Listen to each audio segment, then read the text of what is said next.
Hello, as I promised in one of my previous videos, now it's time to take a closer look at SendyAudio Peacock, their flagship model they decided to create after a few successful releases in the middle and affordable price tier. Of course, almost everyone knows Sendy and their sister company Musica. They created a few really interesting successful models with great price to quality ratio, and actually they continue that approach in the Peacock, but did that on the higher level. They spend some time in tweaking, tuning and designing.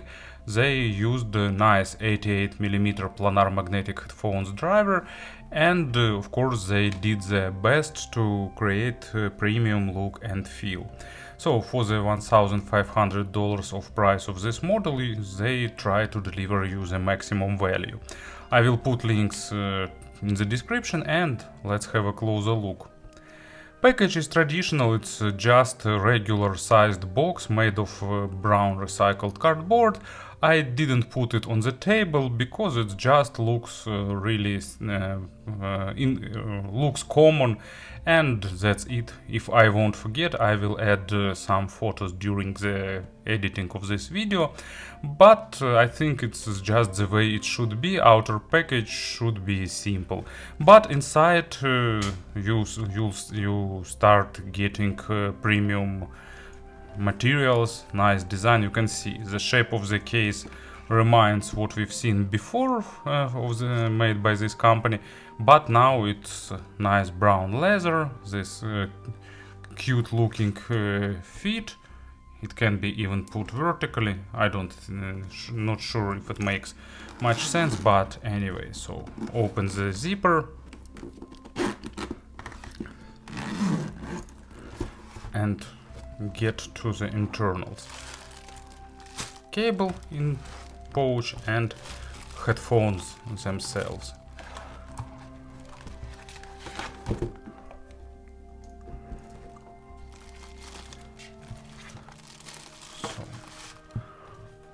In terms of design, you know, it's very Sendy made headphones. They have a lot of familiar elements in the design, but of course it's implemented on a much better level. So headband and that head pad now are made from genuine leather with gold embroidery, nice stitching, looks fancy, and of course have a really well defined clamping force to provide you secure fit and at the same time nice wearing comfort. And they have automatic size adjustments. You just can push it higher or lower to adjust the size of headband. You basically wear them, then push it to the proper size to get the proper fit of the cups, and it's done. Size is adjusted. Really soft, really comfortable, good distribution of weight and nice design. Cups are made of wood. Of course, all that metal yokes and other elements of construction looks really good. The cups have 2 degrees of freedom to give you the best fit and isolation. Ear pods are soft, have proper padding, have proper depth and size, so wearing comfort is really high. They just circles around your ear, giving you nice wearing comfort. And you can see they even marked left and right ear. It doesn't make much sense, but anyway, they even put company logos on these rivets. And outer grille looks even fancier than I've expected by photos. It's a bit goldish, but actually in my opinion it's the correct way of using of the gold color with that black, combined with that black elements of grille. It basically reminds Peacock's tail, and I think it's the design that they targeted to. So looks a bit on the fancy side, but not too much. and angled connectors with 4-pin sockets for the external cable. And sound isolation, of course, is just average. They are open back, they are not designed to be wearing on street or in the public transport or in the crowded office. It's model created for relaxed home listening sessions. And actually earpods are swappable, so they can be replaced in case of someone wonders. And stock cable with different adapters. So stock cable uses Pentacon as the most universal way of connecting to the modern players, and you'll get the adapter to the 6.3mm jack and to the 4-pin XLR to connect it to some desktop amplifier. And actually stock cable is also pretty good, definitely one of the best options I've seen in the headphones. But of course in this segment it's something we can expect. Here it is, nicely braided, about 2 meters in length. Interesting connectors with auto connecting. You need to find the proper orientation for them, and then they just easily clicks in place. First and second one. And they are holding in a nice and reliable way, and to disconnect it you just gently pull it and that's it. So really like these connectors. Nice combination of reliability and simple disconnection. And stock cable, nicely braided, really comfortable, big wooden splitter. They even added chin slider. I don't know why someone can need it for the full-size headphones, but anyway. And here it goes braided down to this Pentacon jack. So 2 meters of nice high-quality cable. To summarize this part, as you can see, headphones are done on a really good level, looks fancy, looks stylish. In my opinion, they totally worth that price. And of course about the sound. So SendyAudio decided to take a bit unusual approach to the tuning, and while other models in this price tier, I mean $1,000+ dollars, usually trying to be neutral, focused on the micro contrast, trying to be monitoring, this model go into opposite direction, and it will surprise listener with emotions, with musical representation, and with comfortable sound that is not fatiguing, but at the same time is pretty technical and detailed. So let's have a player on the table. I will use Astel & Kern Can Alpha because it's really good with planar-magnetic headphones in general, and this one in particular. I will use it to provide some examples, and let's talk. So bass is slightly accented, main accent is done on the mid bass, and deeper bass is present, but it's not forward, so this model is not trying to be super tight and impactful, but at the same time punch is good and the weight is also pretty nice. Level of detalization is also good, but earphones doesn't try to focus on the small nuances and details, doesn't try to push them forward, and overall bass builds a nice and solid foundation. But at the same time it's not that super fast, super punchy, super tight type of low frequencies. But at the same time it sounds really organic, really well balanced, and especially with acoustic instruments. Maybe it's not the best choice for genres that require super tight and punchy low frequencies, but with acoustic double bass, with different drums that go into low domain, with low notes of keyboards, this model sounds really great. And to my ears it highlighting slightly that small overtones, so it sounds even more, many instruments sounds even more organic and more efficient than they are in the real life. And so let's see a couple of examples, and first one is Musica Nuda, game of taking chances, and acoustic double bass here is not accented. It's album banda larga, and typically Musica Nuda is just double bass and vocal, but here, as name suggested, they used a bigger band, so double bass is present here, and especially it's noticeable in the introduction, but when the rest of the band enters the stage, starts playing, double bass is not as accented as on other their albums, but this model, thanks to the good balance of technicality and musicality, managed to play this double bass nicely as well as other instruments. And second example, it's the Prodigy, Mindfields. You probably understood why I selected this track. If you haven't seen the trailer of Matrix 4, well, you can go find it on YouTube and listen. Oh, sorry, of course, watch. And nice, interesting track by the Prodigy, not as bassy as other tracks. Of course, a lot of low frequencies is present here, but they are not dominating as in, for example, Diesel Power, and it sounds really good and organic with these headphones. Mid frequencies continue this idea. Level of details is really good here, but at the same time this model doesn't make accent on the micro contrast, and also Peacock doesn't boost the upper mids and presence area to make everything more clear, more transparent, and so on.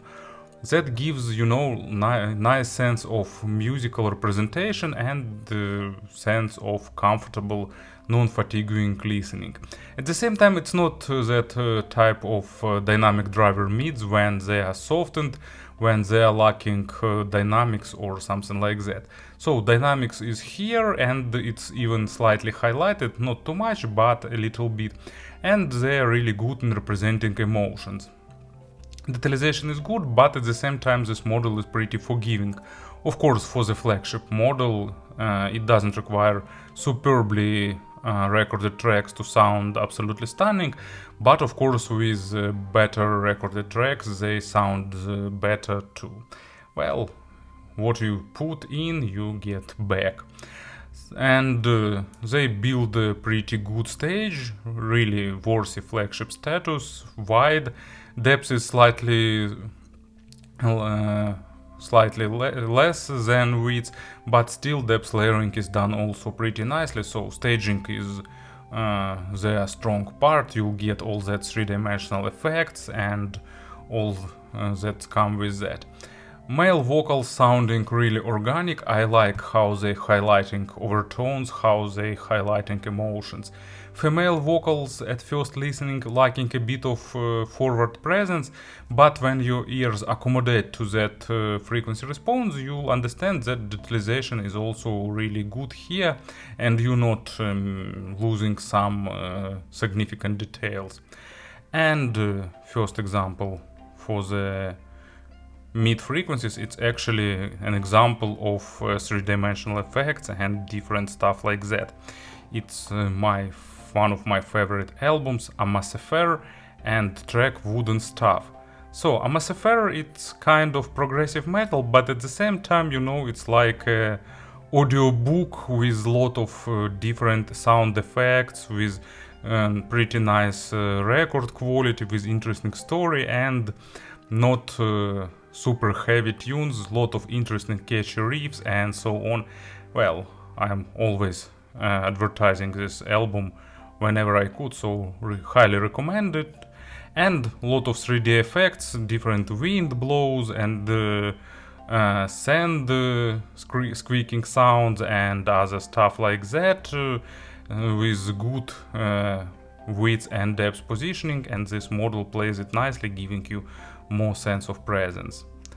And another track, it's Peter Gabriel, Solsbury Hill.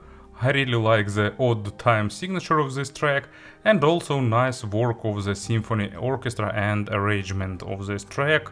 It sounds really pleasant, and this model plays it nicely, giving you all that sense of a big symphony orchestra. And treble. Probably this could be one of the best top-tier model for treble-sensitive persons. Of course, it's not like absolutely softened treble or something like that, but at the same time, treble here is not forward and it's not accented, but at the same time really technical with proper attacks and decays and good resolution and pretty nicely done layering that gives a lot of nuances and overtones. So it's not pushed forward, and maybe, you know, subjectively I'd prefer a bit more treble, but I'm a fan of forward treble, and many people are not, so I understand that many of you will prefer this tuning more than I do. And at the same time, I really like them. They're absolutely not fatiguing, even with the super sibilant tracks, even with something harsh, they still not comfortable, but not, you know, kill your brain type of sharpness representing. And at the same time, treble is pretty technical with the proper amount of everything.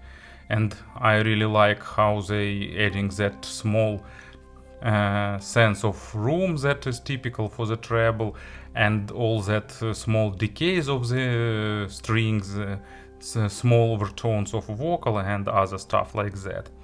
And first example of the track, it's Alan Parsons' project, Freudiana, or actually it's not absolutely Alan Parsons' project, it's the successor of Alan Parsons' project, but still it's considered as an album from their discography by many.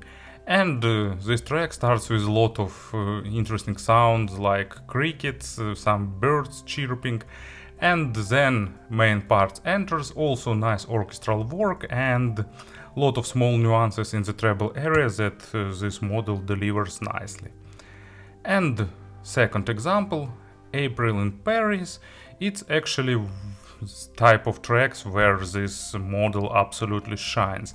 When there is only a few instruments but superbly recorded, these headphones will deliver you total nirvana.